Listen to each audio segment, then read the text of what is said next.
Friday is day 4 at the Cheltenham Festival. Kicks off at 1:20 with the JCB Triumph Hurdle for 4-year-old juveniles. We've got 3 at the top of the market here in Zanahiyr, Quilixios and Tritonic.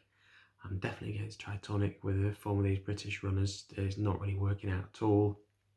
Of the 2, I think Zanahiyr is the most likely winner. However, the price is about even money. I'm willing to take him on with Quilixios, 11-4, much bigger price. I don't think there's much between the 2, I'm honest with you. So the price is more determined in this than who I think will win. The reason behind this is Zanahiyr is not raced for 83 days. I'm a bit concerned about that. I don't know why, but I just wonder if he's going to be a bit too excited. They're only young horses. He might be a bit too keen here. It was great before Christmas. But Quilixios, very impressive at the Dublin Racing Festival. Rachel Blackmore takes the ride. Only £2 behind Zanahiyr in official ratings. 4 from 4. I mean, a lot of these horses are unbeaten. They've only had a few starts. But 11-4, Rachel Blackmore, she can't seem to go wrong this week. In the colours of Cheapwood Park stud, Quilixios will do for me in the first. Second race of the day is 1:55. It's the County Hurdle. It's over 2 miles, 1 furlong. It's a big wide open handicap, 26 runners here. One thing to notice about this race is the trainers who have a really good record in it. Willie Mullins, I think he's won 3 of the last 6. And the other trainer is Dan Skelton, who's won 3 of the last 5. They've got a bit of a stranglehold on the race. I've decided to back one of each trainer just to cover my bases. The one I like for the Skeltons is going to be ridden by Harry Skelton. His 3rd time lucky. He's an unexposed 6-year-old. Very unlucky not to win over course and distance earlier on in the season.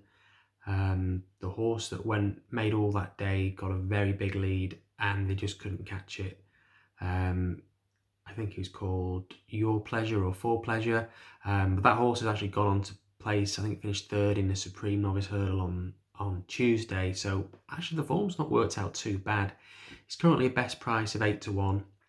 Was a beaten favourite last time out. I think he didn't really like the ground. It was quite heavy and it blundered the last pretty badly. I'm willing to forgive him that run.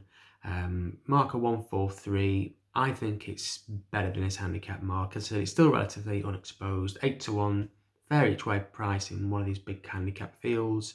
That's 3rd time lucky for Harry and Dan Skelton. The other horse I'm backing in this race is probably my favourite named horse all week. It's called Captain Kangaroo. I hope it's going to be hopping over all these hurdles because it's going to appreciate the quick ground. It's still a maiden. It's yet to win a race in 4 starts over hurdles. Would be a slight concern, but it's been racing on heavy ground. As I said, I think this horse will appreciate the faster ground. If you go back to its bumper form, it beat Kilcrut. Now Kilcrut was, I think, went off by odds-on favourite for the champion bumper this year. Only narrowly beaten in that race. So it's definitely got the speed. Whether it can jump well enough is a different thing. Obviously, it's a big field. It's inexperienced in this kind of race. 14-1. I'm going to have a small each way playing it. I do like the name Captain Kangaroo. And obviously trained by the genius that is Willie Mullins. And yeah, it's 131 rated. So if you think how good Kilcrut is now, this horse has beat Kilcrut. Yeah, we'll see how it gets on. Captain Kangaroo and 3rd time lucky in the 1:55. Next up is 2:30. It's the Albert Bartlett Novice Hurdle. It's over 3 miles. Novice hurdlers. What I found with this race previously is you want a horse who's had quite a bit of experience. Every year you get horses that have turned up that have done well over 2 mile 4. They're stepping up to 3 miles and they don't see out the trip. The horse that I like in here. His price has come down a bit today. It's called Streets of Doyen for John McConnell. The reason why this price has come in, it's half from 14 to 1 to 7 to 1. If you go back through its runs in October, it beat Flooring Porter in a handicap. Incredible to think Flooring Porter's come out on the Thursday and won the Stayers Hurdle, which is the best race for staying hurdlers. This horse, Streets of Doyen, beat it in a handicap only back in October.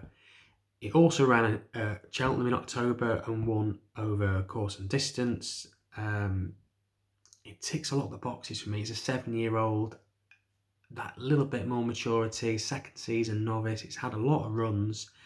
Was 6th last time out, but I will forgive it that run. That was over 2 miles. It was way too short. 3 miles is its game. The previous run was on soft ground. This is on good ground. It's got lots of ones next to its name when you look at its form on good to soft ground, over 3 miles. 7 to 1, yeah, it's a bit short because obviously the Flooring Porter factors come into play there. But I think he's probably the most likely winner actually in this race. There's not a lot between, you could pick out 5 or 6 and make cases for them here. But for me, 7 to 1, Streets of Doyen to win the 230, the Albert Bartlett. Next, 305, the feature race of the day, the feature race of the whole festival, the feature race of the whole season. It's the Cheltenham Gold Cup. Aplutard has been very well backed in this, possibly because of how well Rachel Blackmore and Henry de Bromhead have been doing this week. There's something about the Sporting John factor in this. A horse that beat Shack and Passoir over 2 miles. Came back here, last year in the Ryanair and placed. Previously won at the festival in a 2 mile 4 handicap as a 5-year-old. It's 7 years old now. It's probably still improving. It was 5 to 1 yesterday. It's now into 10 to 3, so the punters are latching onto it. For me, this is a horse I think is going to win. We saw it over Christmas when it stepped up to 3 miles for the first time. It flew home late on. Never looked like winning that race, but it came from so far back and stayed on so well. We know it stays. We know it jumps. We know it's got the tactical speed because it's won over 2 miles. Very versatile horse. I'm hoping it can improve slightly. Rachel Blackmore, again, she's been riding great all week. We saw her on Allaho in these colours. I'm hoping this can do a similar thing. That's Aplutard in the Gold Cup. The other thing I was going to say was the form was frank last time out as well. The horse that it beat over Christmas on Boxing Day was Kenboy. Kenboy came out and won the Irish Gold Cup at the Dublin Race Festival last time, so that form looks rock solid. I'm trying to find reasons to get it beat, to be honest. One that will have a small little bet on is Santini. I've mocked him in the past and called him Slow Teeny, but I think I'm just a bit mean to this horse. He's placed in the Albert Bartlett. He's placed in the RSA. What was the RSA? He was only beaten a neck in this last year by Album Photo. That was off a slow pace. I think he's an out-and-out stayer. I think he'll improve for the better ground. He's won a Cotswold Chase around here before. Native River's going to make the run in. I think Frodon will go up with him. As the harder they go, I think the better it is for Aplutard. I think the better it is for Santini, who's an out-and-out stayer. 11 to 1, I'll have a small each-way bet on him, but my main play is definitely Aplutard. 340, we're on to the Hunter's Chase. I've not got a strong opinion on this, to be honest. It's not really my cup of tea. But I thought I'd have a very, very, very small bet on a horse called Late Night Pass. Now, it's only an 8-year-old, which in a lot of these fields, they tend to go to the older horses. It's interesting. It's 2 from 2 in Hunter Chases. It's won a few point-to-points as well. Previously won at Cheltenham as well, so we know it handles the track. Bridget Andrews has booked the ride. 18 to 1, I think, seems a fair each-way price. Obviously, the Irish horse is going to be quite hard to beat, but we had a big price winner this last year, so 18 to 1 I think is fair enough on Late Night Pass. Wouldn't be one of my stronger selections. As I said, it's not the kind of race I get too heavily involved with. But hopefully Late Night Pass can win and give... we've seen a lot of female jockeys doing well this week. So hopefully Bridget Andrews can have a winner on the Friday. The penultimate race on Friday, the last penultimate race of the festival as well, 4:15 it's a new race. It's the Mare's Chase, Paddy Power's Mare's Chase. Again, not something I'm overly fond of, these mares races. Willie Mullins has dominated previous years in the Mares Hurdles, both the Mares Hurdle and the Mares Novice Hurdle.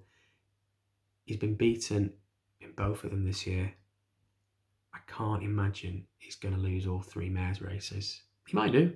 But for me, he's got Ellie May here, who looks a completely different kettle of fish this season. She's 3 from 4 since she's gone over the bigger obstacles. The only horse to beat her was Allaho. We saw what Allaho did on Thursday. He won by half the track. This horse got within 2 lengths of Allaho. That's incredible form. Last time out he beat Shattered Love. That was over 2 miles. Shattered Love's going to, improve for the step up in trip, but I don't see why LMA won't improve for the step up in trip either. Ground shouldn't be a problem. 4 to 5 odds on. There's probably worse 4 to 5 shots you'll find this week at the festival. I'll have a few pound on her. So that's Ellie May for Mark Walsh and Willie Mullins in the 4:15. And the final race of the day, the final race of the festival, it's the Martin Pipe Handicap Hurdle for conditional jockeys. Obviously no amateurs this week, which has been a bit of a shame, but we have got a chance for the conditionals to ride out here. I really like this second favourite, Gabby Nacco, for Gavin Cromwell and Colin McNamara. Gavin Cromwell, he had a winner with Flooring Porter on Thursday. So his yard seemed in good form. He's been backed off the board, so this is the only problem. He was 14 to 1 yesterday, he's now into 5 to 1. The money's come down for him, and the money's come because they know he's going to win. He's definitely got the strongest form in the race as well. He's been running in a couple of graded races. Last time out, it didn't really stand a chance because it made a big error early on, but the time before that, it finished 3rd behind Bob Ollinger and Blue Lord. Now, Bob Ollinger absolutely bolted up on Wednesday in the Ballymore. This horse was only beaten 8 lengths by Bob Ollinger. The horse who was in second that day was Blue Lord, I think he's called. Yeah, and he finished... he was going to finish second in the first race in the Supreme before falling at the last. But that form is miles ahead of anything else in this race. That's a proper Grade 1 that he's been racing in. 5 to 1 in the big field handicap seems a bit short, but I think the money's down for him, and I'm going to be getting on in the last race of the day. Gabby Nacco, 5 to 1 in the 4:50 at Cheltenham. So that's the end of the festival. Hopefully we end it with a couple of winners. Hope you've all enjoyed watching the videos and you've backed a few winners. And good luck with your punting on Friday.